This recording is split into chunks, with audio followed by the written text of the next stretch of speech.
All right, everyone. Hello, hello. Welcome back to Get Writ. It is our weekly live stream here through the writing department, specifically the Writing Center. This is, as you may know, if you joined us last week, a series hosted by me, Dr. Rich Scheibner, and also bringing in special guests. So, last week was amazing. Hi, Irina. How are you doing? Thanks for saying hello. We got a couple viewers coming in. Last week, we had some great conversations about publishing on the YU blog, about dissertation writing, all kinds of things about research. I mean, it was really across the board. I thought it was a really, really nice introduction about what we're writing, in classes and things like that, how we can do things beyond the class as well. So today's topic is about where we get writ in the writing department. And, really what I want us thinking about is we're going to focus on where some of us have recently published our writing in the department, and how you can think about moving your writing in different ways beyond your coursework, or let's say one of your major projects or something like that. And so, I mean, for many of us, writing, it's going to start on a notepad. It's going to move to a Google Doc. It's going to move to a Word doc, then on to a professor, to a peer, or to a Writing Center instructor. As I sort of have been mentioning, we have these one-on-one appointments that are part of the Writing Center that you can sign up for. Live appointments that are, either in face-to-face in some cases, but mostly it's virtual. You can upload your paper, get responses asynchronously, things like that. And that's kind of our typical process for a lot of folks. I mean, even before we think about publishing or placing it somewhere, it's kind of moving across different platforms and devices, right? I'm curious where you tend to put your writing. Are you still going by hand? I've got this notebook that I'm often working with.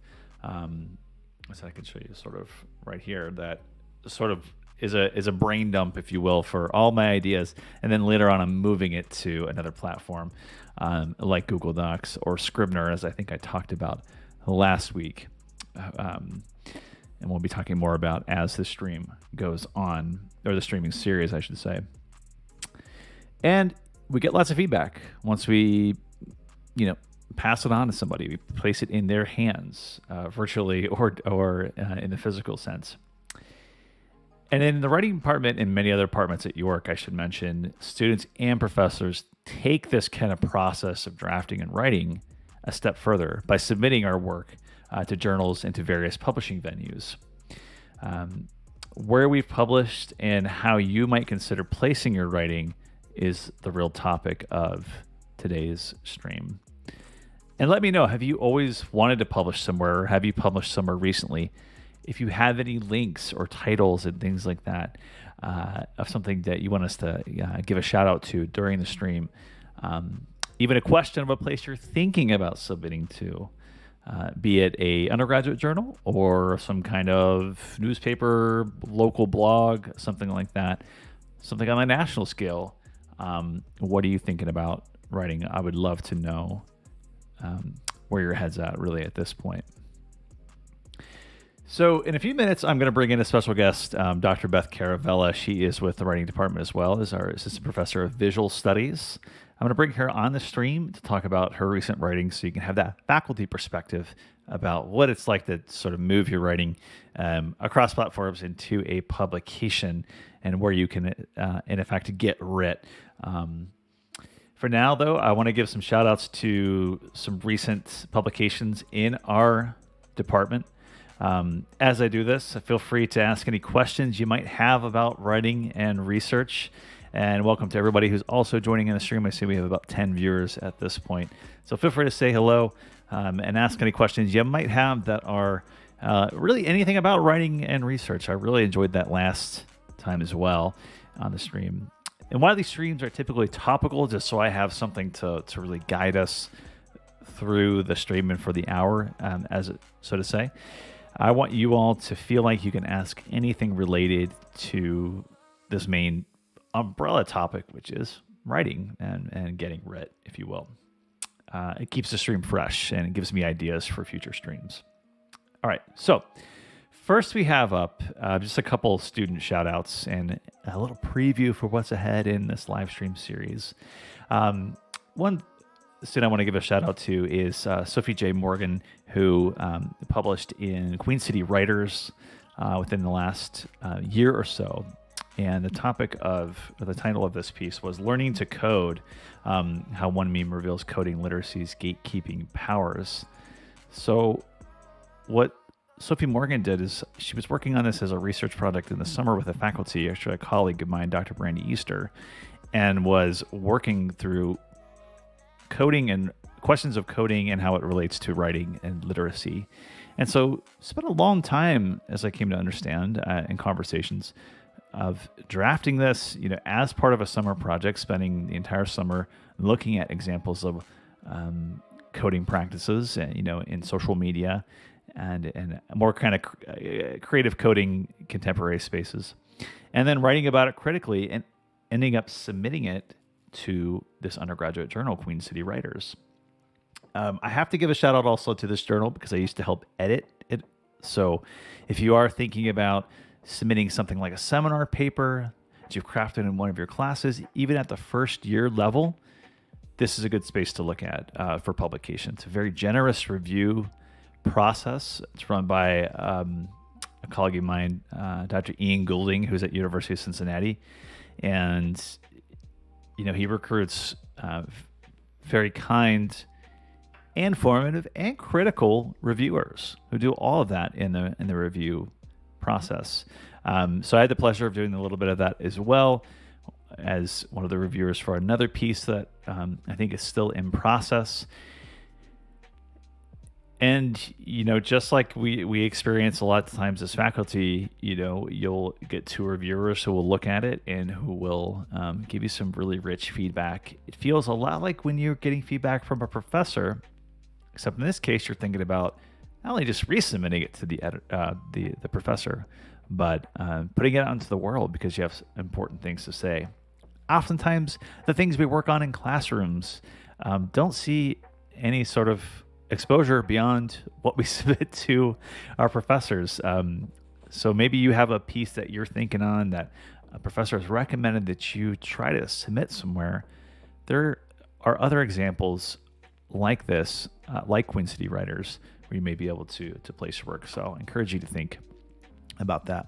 The Storming the Gate example is really an example of first-year writers who will publish. So yeah, if this is your first or second year, and you've had a lot of passion behind a particular essay, do think about where you can place it. And I think that this is a good model for what's possible. But again, just a shout out to Sophie Morgan. Congrats on publishing that. I know it's a hard thing to take that step and actually submit it. And sometimes you need that mentorship to put you sort of in that direction to say, this is an important thing from a student perspective that we can celebrate and point out. So give that a check out. Also, I should mention at this point that all of the things I'm going to be linking to here up on my screen are available in the notes of the program. So if you want to check that out on the YouTube page, the link to this article and others is available. Okay, and so speaking of student work, I also want to give a shout out to students who edit and submit to our in-house journal, Exaster, which is a journal of arts and literature. And so the recent issue of Spring Summer Volume 40, Issue 2, came out, and it's available through our university bookstore. The link is also available in the video description, the live stream description. It's a publication established, administered, and published by students in the professional writing program at York University in Toronto. So they publish new fiction, nonfiction poetry pieces, as well as artwork. So if you're interested in getting involved in that, do reach out to them. And, it's a very rigorous process that they go through by taking submissions vetting them. They meet on a weekly basis to talk through the journal and to vet sort of publications.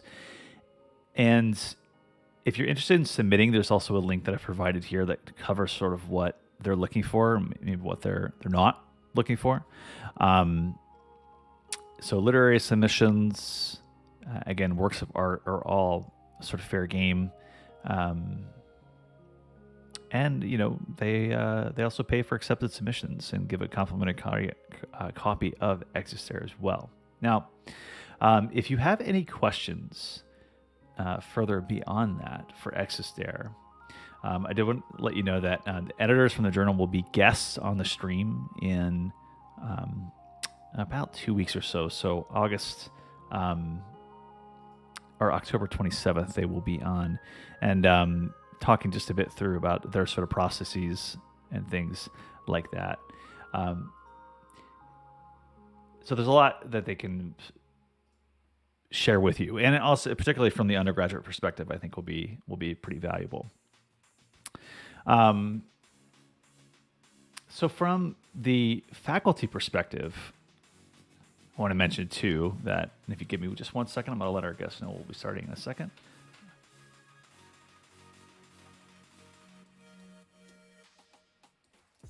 Just finishing a comment.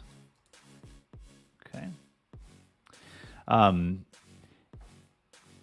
our page as well, and we have this linked in the notes, we have all kinds of different publications that are out there, and these are continually being updated. I am just realizing that I'm still behind and have not put anything that I've written recently here into this list. But our faculty are publishing regularly.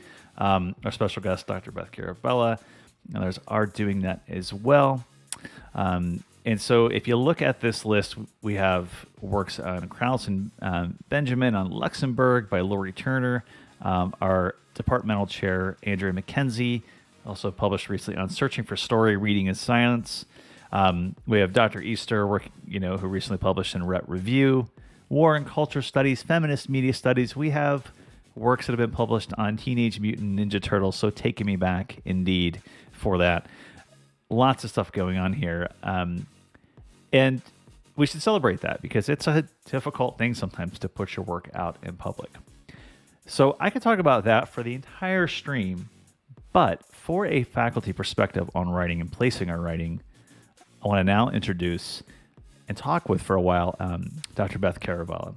So let me just go ahead and turn on the message here and see that she's with us. Okay, I'm going to hide my self view on the stream, and we should be good for that. Let me just turn down the music. All right. Okay, hi Beth. I want to make sure that I can hear you, and for some reason I can't on my end. So 1 second. Okay. Can you hear me? Yes, I can hear you. Fantastic. And I can hear you. So I think we're all good there. Yes. So welcome to the stream. And thanks for hanging on the line for a minute. I know we're kind of doing multiple channels here with, you joining me on Zoom and me broadcasting it and, all those good things. So yeah, I'm happy to be here. Excellent. Yeah. And you, do you teach on Wednesdays? I can't remember. Actually, it's mainly Tuesdays, right? I don't. Wednesdays is like I have Wednesday writing days. I like the alliteration. So today is just one of my writing days. Okay, good. Yeah, I like that. I teach on Wednesdays after this stream, but usually for me in the evening it's wind down Wednesdays, or as I like to say. So let me give everyone a little overview of sort of what you do in our program and things like that. As I was telling you early in the stream, I'm happy to be your hype person or your hype man for this because you're doing some awesome stuff here in our department. So Elizabeth or Beth Caravella, she earned her PhD in writing and rhetoric at George Mason University, specializing in digital rhetoric, multimodal and visual composition, and video games. Her research appears in Computers and Composition, Technical Communication Quarterly, and a number of edited collections. And one recently came out, right, that you were in as well, or it was in process? Yeah, the ethics of playing, teaching, and writing with video games came out a couple months ago, with one of my chapters in it. Excellent. Yeah, we'll have to link to that as well in the video description. And then, in addition to academic research, something really interesting that you do is that you conduct industry research with game developers. So, Blizzard Entertainment and Bethesda Games.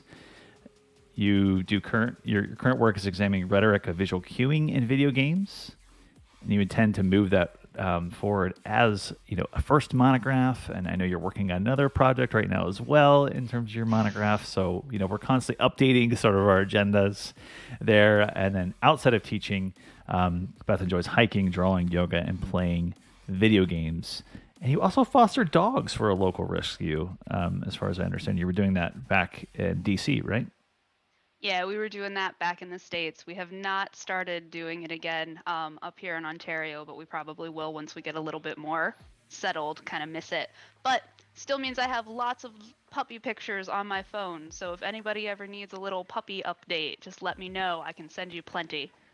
Absolutely, yes. I'm always game for those, and I'm sure there are many other folks here who appreciate pups as well. So miss my dog. Still back in the States. She's living with my family, and was a frequent writing partner for me when I was working on my dissertation. So, all right. So what we're going to talk about, and Beth and I talked about this ahead of time, is one of your recently submitted publications where you moved that from dissertation to an actual publication, and the kind of revising moves that you undertook during that. So does that still sound good to you for discussion? That sounds great. Okay, awesome. All right. So this piece we're going to talk through, it's I've got it up here on the screen, and I know, Beth, that you've got access to it as well. Do you want me to send you a link or anything? Is that... I think I can pull it up on my end. Oh, okay. All right. Sounds good. So it's playing with metis, or cultivating cunning, in the composition classroom. And what you're really thinking about here is how this idea of medic intelligence can be useful in the context of The Legend of Zelda Breath of the Wild video game, which is on Nintendo Switch, right? On the Switch or on the Wii U. Yep. I see. Okay, cool.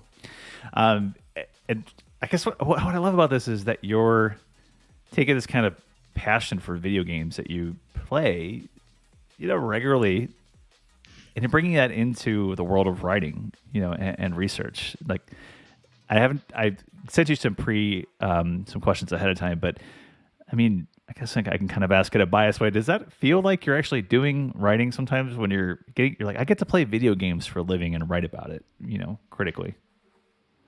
So it kind of blows my mind a little bit sometimes when I really think about it, especially when, like in cases where I was approached by Blizzard and Bethesda, when it's actually video game companies who reach out to me for my expertise in researching games. Like, that's kind of always a really cool feeling. But honestly, I'm realizing now that I have to figure out a way to actually play these games and let it be. I miss playing them. When I play them now, because I use them so much for research, even if I'm just trying to relax, I kind of always have the little research brain going in the back of my head, right? Thinking about what could I use this part for, or do I want to use this part of the game as a research methodology or whatever. So a little bit of tension, between something that used to be how I would relax, cool down, chill out on the weekends, and now it's really hard to do my what was once a hobby without thinking about it as being work, or what project I'm going to do next, the next game that I play. Right. Yeah. It still counts as work, you might say, while you're just sitting in a VR space or something like that. That's an interesting thing to think about. And it certainly is like affected me in some ways too when I'm thinking about different writing tools or playing games that are about writing, which you might have to do on the stream at some point. In the stream There series, are a lot that of is. cool ones. Yeah. All right. So this piece, and you've recently submitted this to a journal.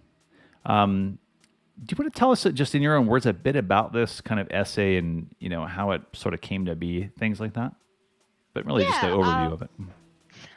I'll try to be as brief as possible because this is one of I did 3 case studies in my dissertation, and so this was one of those 3 case studies, and then the other chapters were all filled with theory and things like Mm-hmm. that. But because it was a case study, I kind of chose. I know a lot of people either usually seem to choose when they do their dissertation, they either plan to like turn the whole thing into a book later on, or they plan to kind of cut out some of the chapters and do those chapters as individual article publications. I kind of went that way. And so because it was a case study, I was able to shift it away from some of the main focuses of the dissertation a little bit, I think, more easily than if it had been a really big cohesive piece, since originally this piece was about how metis, which is this idea, this rhetorical process of cunning, the combination of cunning and wisdom, I think, is how it's usually defined if you go back to some of its original definitions, could be used in what I was calling possibility space pedagogy. That was the pedagogy that I designed in my dissertation. Mm-hmm. And it was my shiny new thing, because dissertations always have to be the shiny new thing. Mm-hmm. PSP was my shiny new thing.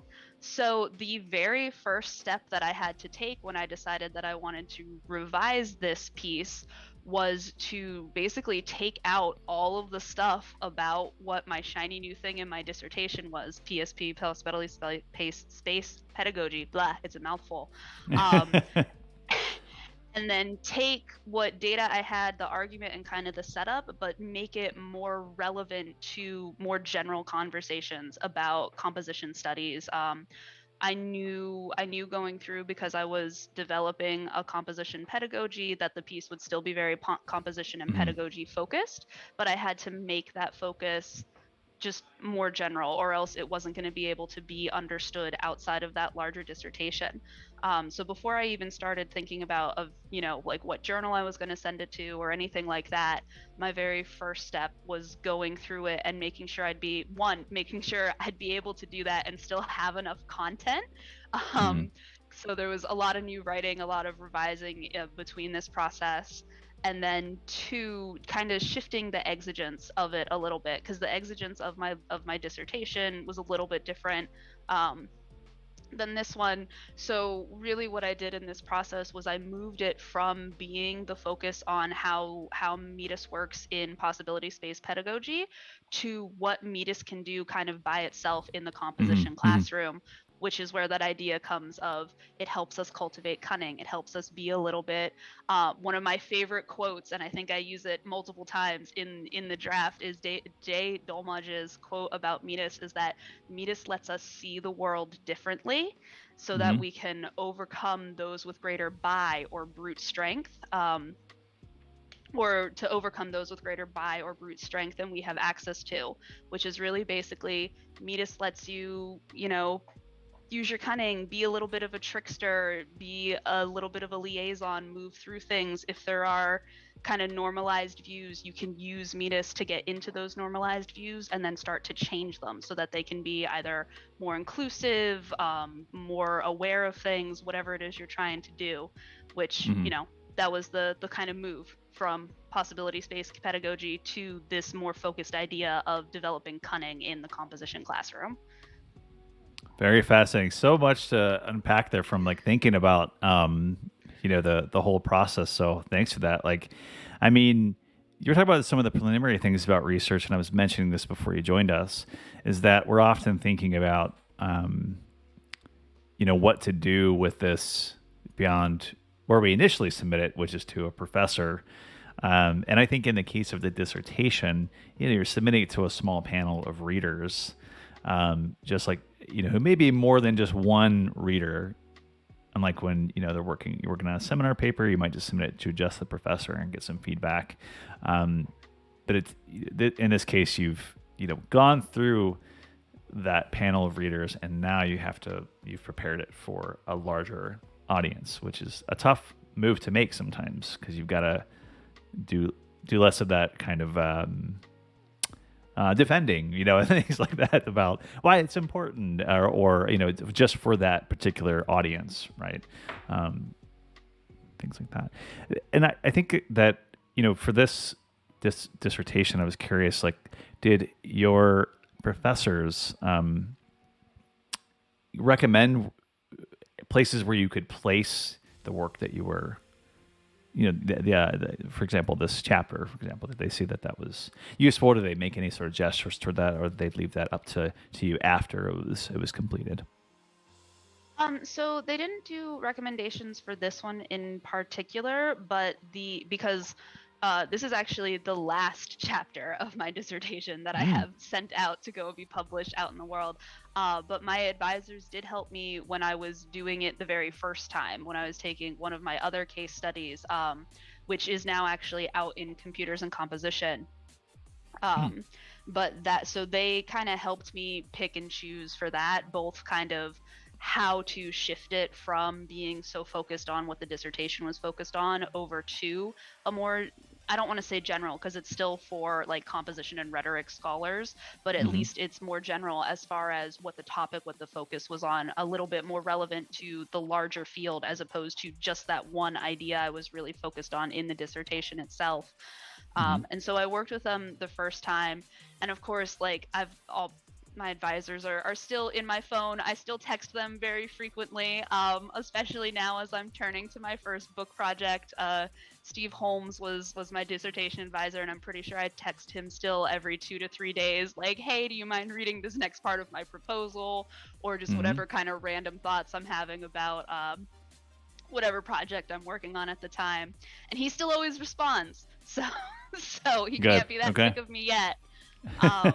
But they did really help with making the first choice. Now that I've done it a couple times, there's still some things that I definitely still fall back on those dissertation advisors for, especially when it's a newer type of project that I've not done before. But once you get a little bit comfortable with it, you submit to a handful of journals, I think it gets, I don't want to say easier, because I was still terrified when I sent this out that it was immediately going to be kicked back and rejected or whatever. But at least there's a little bit more sense of you've done it a couple times before. You can kind of figure out at least a direction it can go a little easier without having to text every single person who you used to work with and who used to give you direction. Yeah, I mean, and same thing for me. I still rely on advisors or peers. I mean, you and I share drafts a lot, thinking about where we can put it. And it's just like once you've established a relationship with a professor, especially if you were an undergraduate student, don't be afraid to ask them, like, what can I do with this beyond the class? Can you help me sort of think in that direction? Even after the class is finished and you've received the grade. That's something I did, I think, in graduate school, and maybe sort of in my fiction classes as an undergrad. I'd say, like, where do you think I could send this? What journal do you think would be interesting? And sometimes just that conversation can open up a lot of different possibilities. To sort of echo the terms you've been running with in this article. As spaces for publishing or possibility spaces. So very interesting.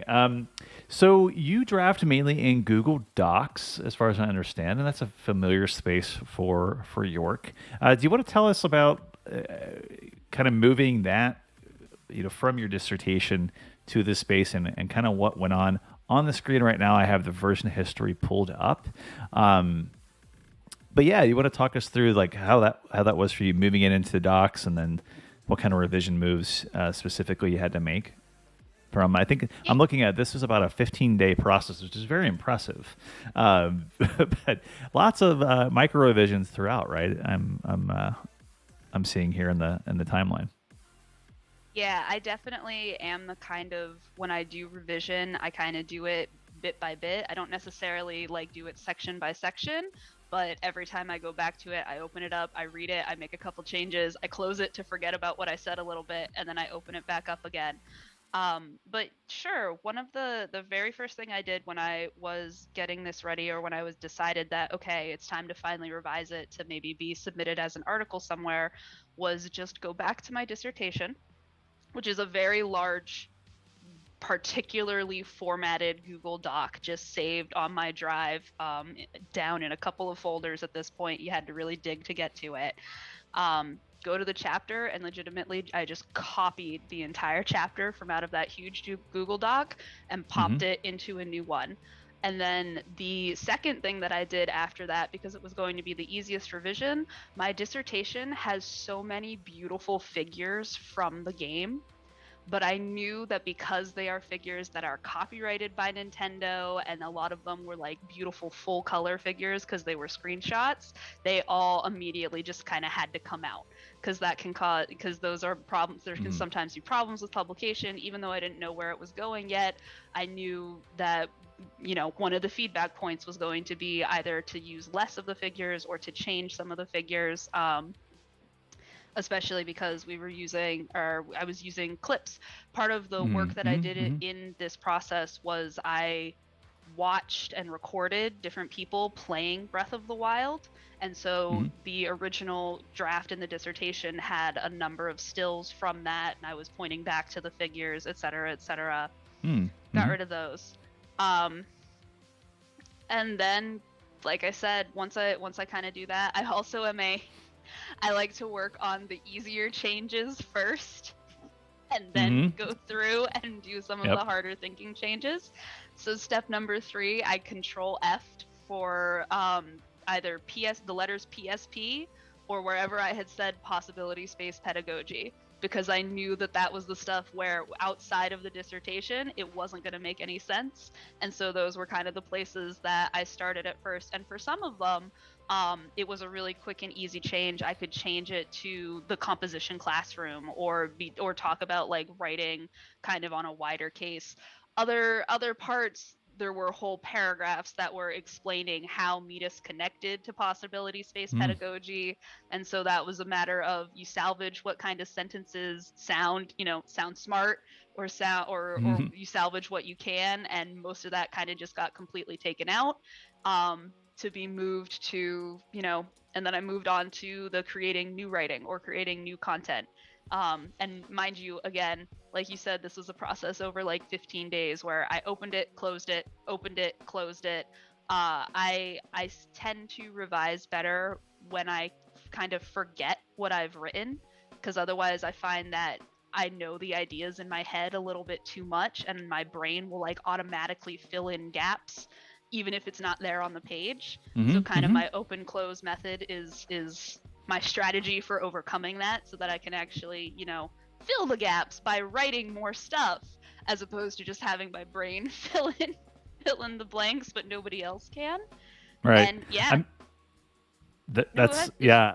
Yeah, you were saying, so pausing, I mean, I think it's interesting like that. I'm seeing like just, and I'll look at this too sometimes in my own docs, that you have these gaps of time where you sit and think, or you work on another project and you come back to it. So your version history is showing about September 7th, and then September 20th, you come back to it and pick it up. So it's about 13 days, including weekends and things like that, where you had time to kind of let it stew. And could you just say again, like that gap in time, like what does that do for you in a way as a writer? So a little bit of a lot of things, I guess, is the easiest answer for that. Number one, I have always found that getting a little bit of distance from my writing helps me make sure that it's all cohesive and making sense from top to bottom. Like I said, our brains are really cool. They like to fill in gaps and infer things. And sometimes when you're trying to write for somebody else who doesn't know, everything that's in your head, that can be kind of difficult, because you need to be explicit in your writing, and especially in this kind of like scholarly academic writing, that explicitness is really important. So that's number one.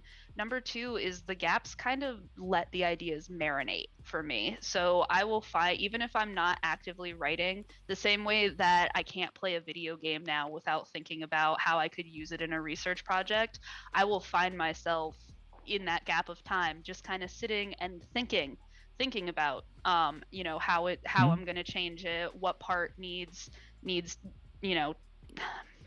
shifted into something else. I know there was, I don't remember, Oh no, it was this one. I went back and forth in this one in particular for where or how I even wanted to order some of the sections. And Mm. so that was something that legitimately I opened it up, I changed the order a couple times, I let it sit for a couple days, and then I opened it a second time to like see if the new order made more or less sense, if it was more satisfying that time around. Mm. Um, and I don't remember if it was or not. I don't think that it was. I think I ended up changing just a whole section again. And so that kind of was part of it too. Again, just being able to open it and get it fresh, let the ideas marinate. Um, and I don't think we give our brains enough credit for what they do, like downtime processing, because even when you're not actively working on a piece or a project, that doesn't necessarily mean that your brain is not processing the work that needs done kind of in the background, kind of like a Mm-hmm. computer would, you know? You don't Mm-hmm. necessarily see it, but it's still going on back there. And so those gaps let me kind of do that kind of work as well. Wow. Yeah. I mean, I'm thinking now about how articles that both we've been working on will unfold over several months and sometimes a year or more. And I'm thinking about like this was a dissertation which was completed about 2 years ago, right? If I remember, two, three. 2019, yeah. So that's 2019. two Okay, yeah. years. Mhm. And so you're coming back to this, and this is 2021 September where you're submitting this. And yeah, it's just that likely you're coming back to it with a totally fresh set of eyes on it. You're not in dissertation thinking mode, just like if you're an undergraduate. You're not in seminar mode. You're in a totally different headspace. And so you might further appreciate or maybe even like dismiss what you previously said, but it's going to be helpful in some way.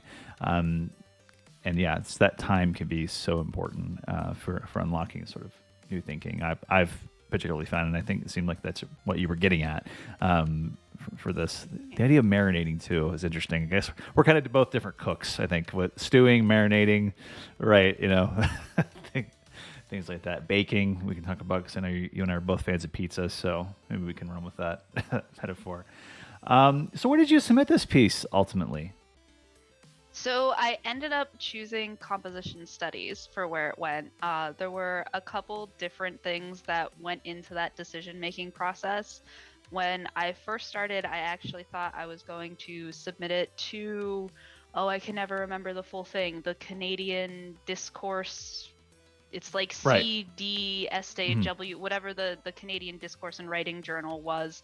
But then when I went and I looked at some of their parameters, their submission guidelines, it didn't really fit the way that Canada, because I'm from the United States, and so my PhD background from this really did focus a lot on that idea of composition, first year comp, which isn't as big of a thing, if really doesn't seem to be a thing. In a lot of cases, up in at least through the Canadian journals, or if not in the universities as well. So it didn't quite hit the mark for that. Then I was thinking about doing it to or submitting it to college and composition, but I actually just had a collaborative piece come out with that one. So I just had my name in that journal, and I was like, okay, I don't know if I necessarily want that kind of back to back. And then I eventually ended up settling, or not even settling, but choosing, or composition studies won out because it is an online, so it's open access and it's an online journal.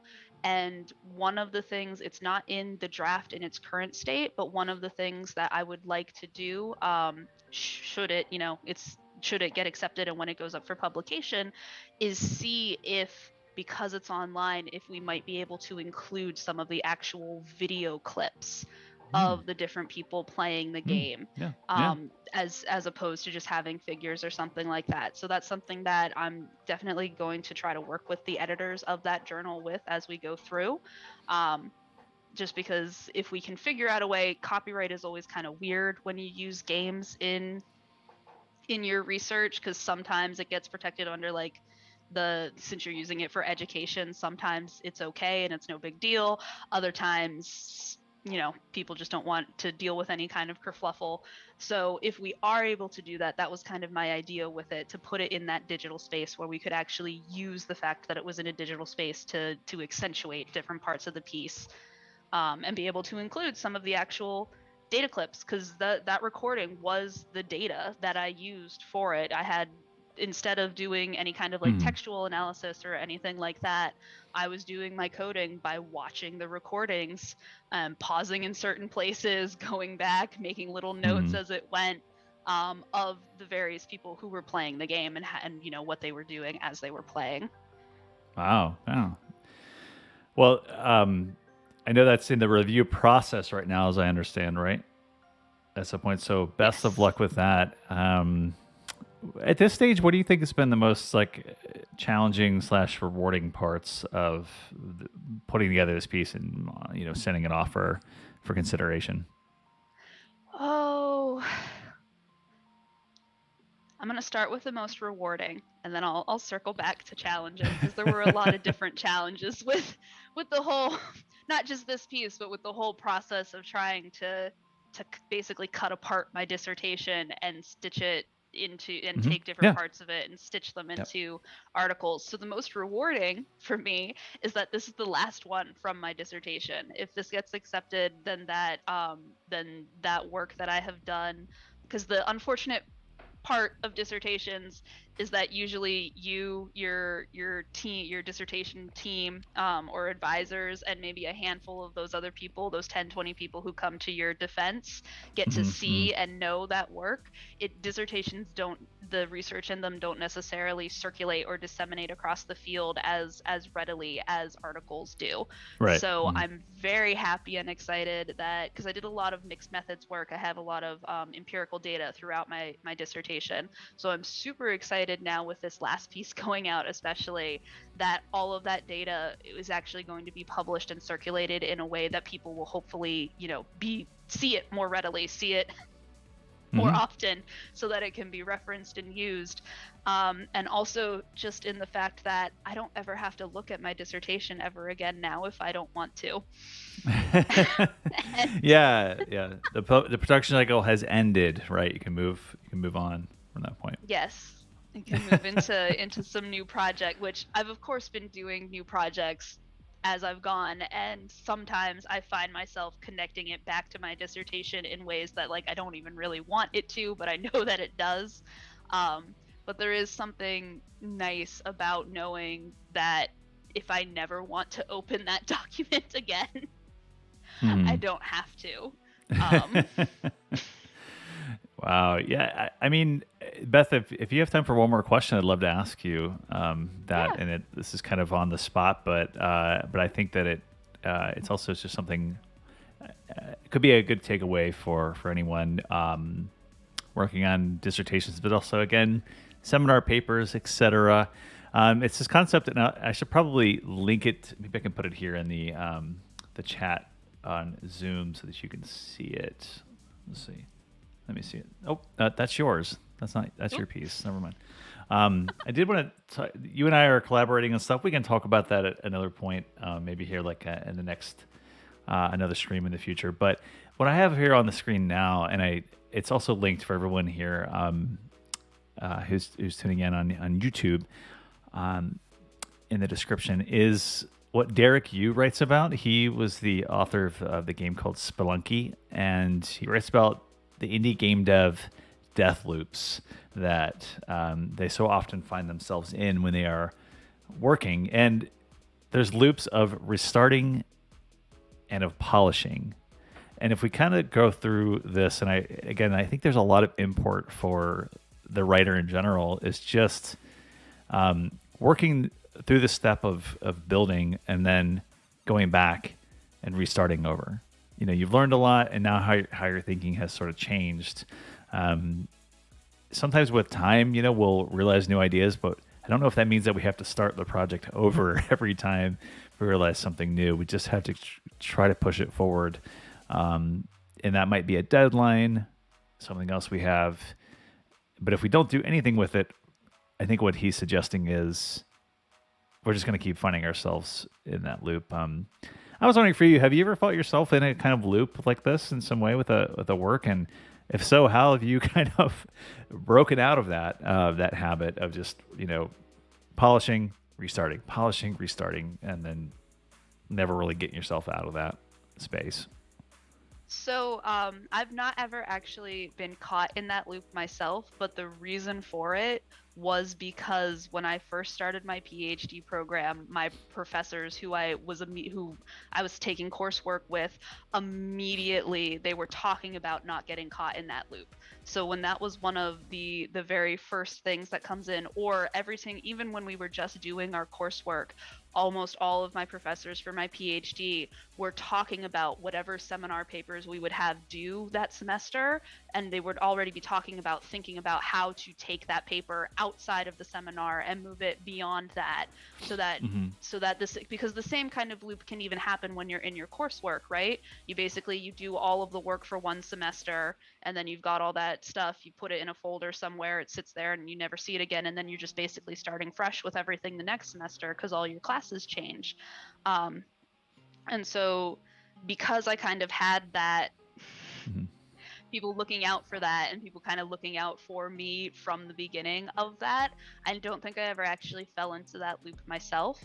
I am a very forward thinking person though when it comes to publications, and anytime you're doing anything where you're collecting data, where you're putting together, theoretical foundations, anything like that, even if you do some writing that's part of like an exercise or it's free writing, this is part of why I use Google Docs so heavily, because as long as I have it on a Google Doc, if I ever need to come back to it, if I ever can, if, while things are marinating, if a use Hmm. pops into my mind, I've still got it there. It's not somewhere on some other computer, or on a laptop that I have since upgraded that now I just don't have access to it anymore. So I'm gonna be in trouble, if Google Docs ever decides that it's not gonna be a thing anymore. But I have writing in my Google Docs from all the way back to, I think, my master's. I don't know that I used it all the way back in undergrad, but at least from master's program on. Um, just because you move on from one project, it doesn't necessarily mean that all of the work that you did for that project couldn't be relevant for a different one.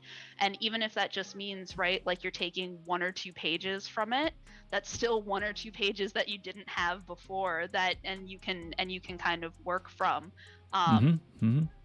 I think one of my biggest struggles is honestly when like the page is completely blank.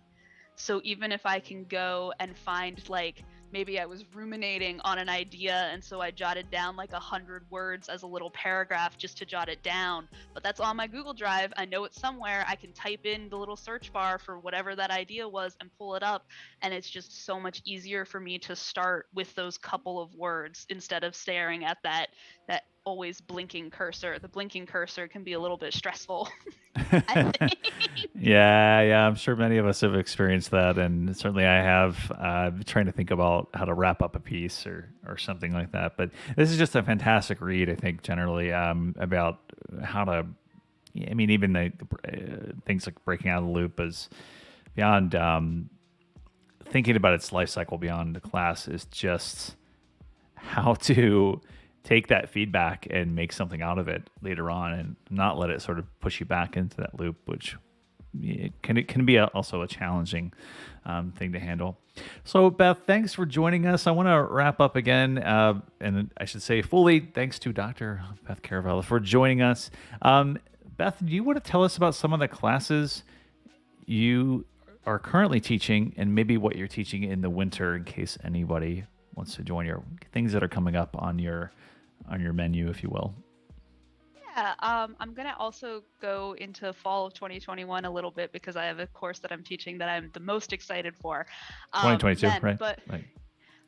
what's up? Fall 2022. Is that what Yes, you mean? fall Okay. All right. 2022. Cool. Yeah. Sorry. Um, Yeah. Yeah. so right now, my 2 classes that I'm teaching are writing in digital cultures, which is, kind of what the title says. It's about how to write effectively in various digital cultures, whether they're social media, Wikipedias, forums, whatever, however you're defining a digital culture. And also a mechanics of style class, which is about, book publishing. And because I am more digitally focused, a lot of what we focus on in the class is how to stylize digital book publications, what kinds of things you need to consider that are different from if it goes to print, and basically really how to make sure that your content and your style are intertwined and not either at odds or like overlapping each other or anything like that. In the winter, I'm teaching another section of writing in digital cultures, and then multimedia writing, which I haven't pinned down exactly how we're going to handle the class just yet, but I know that we'll be building online writing portfolios, we'll be doing different kinds of multimodal writing, so moving a little bit even further away from the traditional, Word document, words on a page kind of thing. We'll do probably a little bit of document design, that kind of stuff. And also working with things like Dreamweaver, Adobe Illustrator, the Creative Cloud, basically, since those are some of the industry standards. Getting some of that work, because now writers have to be designers half the time too. Right. But then the following fall, I am finally getting to teach my video game rhetorics course, which is Excellent. a course about, how games make arguments, how game narratives and mechanics intersect, all of the different, anything basically around video games and rhetorics, and very excited to bring in some of my newer research on virtual reality into that classroom as well. We'll definitely spend a week or two just on virtual reality games, because that's the next big thing, right? So headed towards it. Yeah, it's always been like slowly revealing itself as this really interesting thing. So I'm excited to hear more about that. And hopefully, if we're back on campus, we can do some virtual writing sessions or nights. Be open to our department and anyone else who joins us in the writing center and beyond. To be a neat thing to do. Or even one day, what about virtual reality writing center appointments? Can you imagine what that would be like to whiteboard together on an idea? Could you imagine having the pages of your document actually just be all around you instead of one screen in front of you? That's some of the stuff that in research work is what I'm working on right now, and I find it fascinating. Absolutely. Wow. Well, good luck to you on that project as well, and with this article. Thanks for joining us. And yeah, we'll be sure to keep in touch. And you've got Beth's contact is here and in the description as well. So feel free to reach out to her if you have any questions about that. But once again, thanks so much, and we'll talk to you next time. Yeah, of course. This is great. Have fun. Okay. All right. Bye. Bye, Beth. Thanks. All right. There we go. We'll just end the meeting, and then that's done. You can see my face on 2 spaces, so it looks a little trippy there. All right, so sometimes when I do this, I will take a break, but I think we had a really good conversation here on the stream.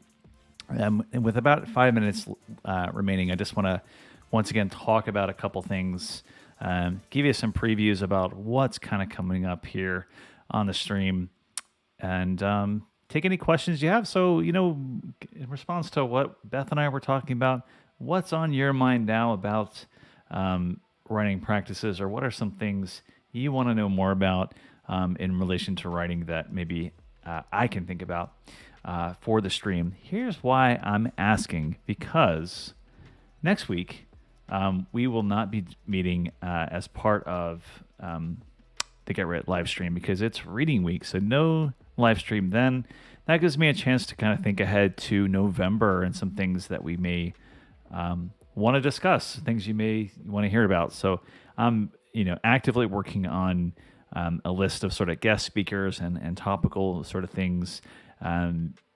So more on that will be revealed as the month comes to an end. But again, like some things you may want to hear about during the live stream, or you want to work through, let me know either in the comments after this stream is ended, or in the live chat now. So we're off next week. The following week, we're going to talk about writing software in lieu of Word and Google Docs. So these are 2 very familiar things for us across the university. It's Word being baked into virtually every program we use. Also being, part of the faculty and staff experience at Microsoft 360, Outlook 365, and then Google Docs being, a core feature of your student accounts. So you're using both of those. You're probably really familiar with them. We're going to look at other programs. I've mentioned Scrivener before as part of my project for my dissertation. So, I want to look at this again for everybody. And, recently I've been sort of working on my own book through this. So I can talk about that and maybe how we can get documents and things like that situated, how you can set up your own binder, so to speak, and begin your research process, even if you're working on a seminar paper all the way up through a major project, such as a master's thesis, something like that. But I'm also going to talk about things that are a little more experimental, kind of fun, web applications and things like that. So if you haven't seen this is one thing I'm going to talk about a bit more, is written Kitten, for example.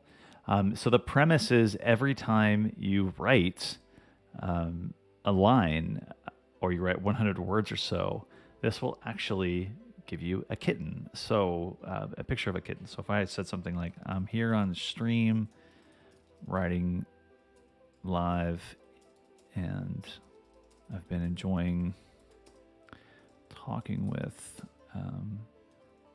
folks in the live chat. See if we can get that kitten before we wrap up. Topics moving forward,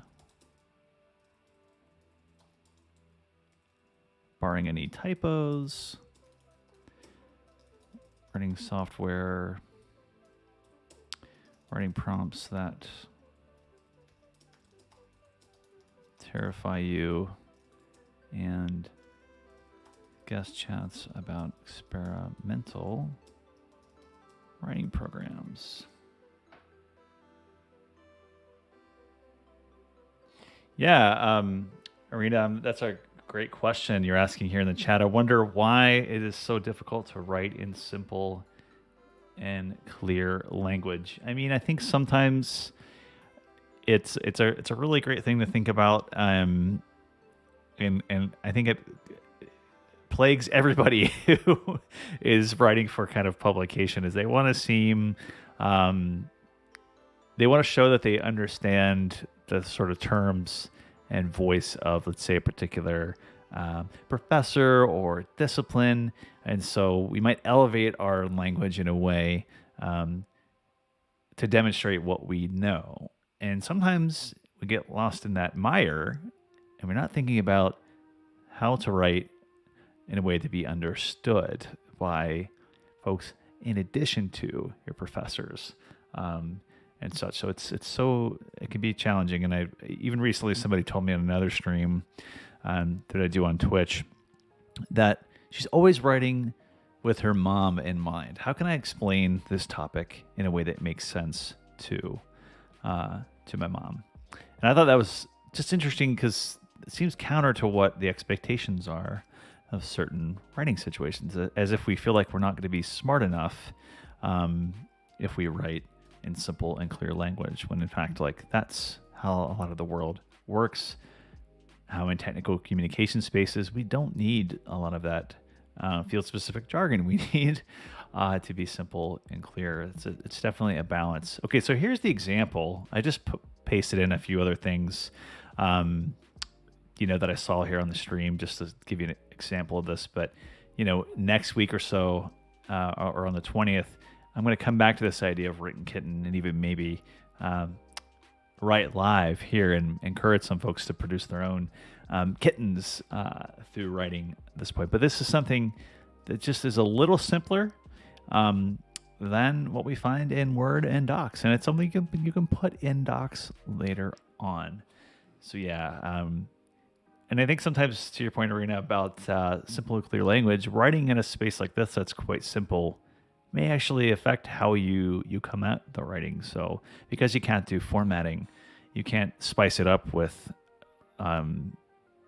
I guess, various stylistic elements, it kind of forces you to just think about what you're saying using this little box and so forth. So I'll be talking about that in probably a couple other things, especially if you all have ideas about different programs that you use. I mean, we can also look at like plain text, other things that are absolutely free, just like this, that are helpful for getting words on the page. But that's all I have for this week. So again, these streams are for about an hour or so. 11:30 to 12:30 Eastern Standard Time. Thanks so much for checking it out and for asking questions sort of in the chat. Got a lot of viewers afterwards as well. I think we had like 56 to 60 views on the stream, and people who have been subscribing as well. So thanks for that. Other than that, you can always get in touch with me via email or through the YouTube channel. And yeah, I'm happy to help. Also, this week, I'm starting one-on-one appointments as well on Thursday, excuse me. So feel free to look out for my name if you sign up for live appointments, and we can do that virtually. All right. Other than that, thanks again, and talk to you all soon.